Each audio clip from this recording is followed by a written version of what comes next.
Pudding সাধারণত একটি সুস্বাদু মিষ্টান্ন যা বিভিন্ন উপাদান দিয়ে তৈরি করা হয়, যেমন দুধ, ডিম, চিনি, বিভিন্ন ফ্লেভারে। যদিও এটি প্রধানত একটি মিষ্টান্ন, এর কিছু উপকারিতাও আছে। ডিম ও দুধের ব্যবহারের কারণে পুডিং উচ্চ প্রোটিন সমৃদ্ধ হতে পারে, যা পেশি গঠনে সহায়ক। ক্যালসিয়াম: দুধ দিয়ে তৈরি পুডিং ক্যালসিয়াম সমৃদ্ধ হয়, যা দাঁত ও হাড়ের স্বাস্থ্য বজায় রাখে।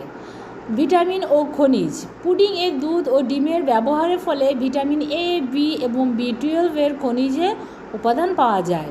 চিনি ও কার্বোহাইড্রেট সমৃদ্ধ হওয়ায় পুডিং তাৎক্ষণিক শক্তি প্রদান করতে পারে। কিছু পুডিং যেমন রাইস পুডিং এবং ট্যাপিওকা পুডিং হালকা ও সহজপাচ্য হয়, যা সহজে হজম হতে সাহায্য করে।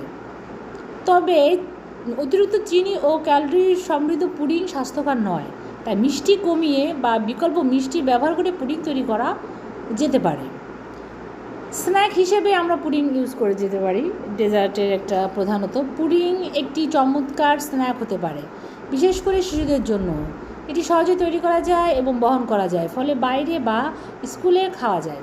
মানসিক স্বাস্থ্যের জন্য উপকার: মিষ্টি খাবার মানসিক স্বাস্থ্যের জন্য ইতিবাচক প্রভাব ফেলতে পারে। মিষ্টি খাবার খাওয়া মস্তিষ্কে এন্ডোরফিন নামক নিঃসরণ ঘটায়, যা মুড উন্নত করতে পারে।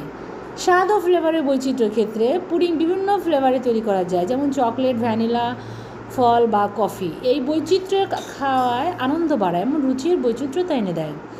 জেলাটিন দিয়েও তৈরি পুডিং জয়েন্ট ও ত্বকের স্বাস্থ্যের জন্য উপকার হতে পারে, তবে জেলাটিন উপস্থিতি কোলাজেন ত্বকের স্থিতিস্থাপকতা বাড়ায়, যা জয়েন্টের ব্যথা কমাতে সহায়ক করে।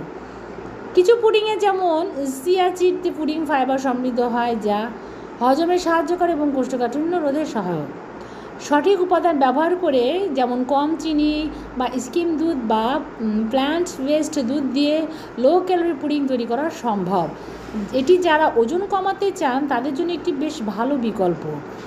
গ্লুটেন ফ্রি উপাদান ব্যবহার করে গ্লুটেন ফ্রি পুডিং তৈরি করা যায়, যা সেলিয়াক রোগ বা গ্লুটেন সংবেদনশীল থাকা ব্যক্তিদের জন্য উপযুক্ত।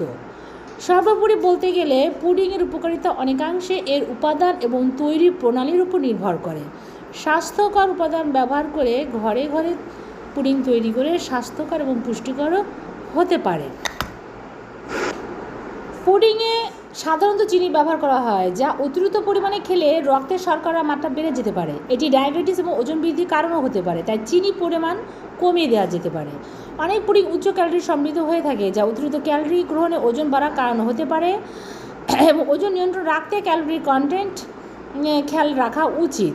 বাজারে বিক্রি করা পুডিং সাধারণত বেশি চিনি ব্যবহৃত হয়, এড়িয়ে চলাই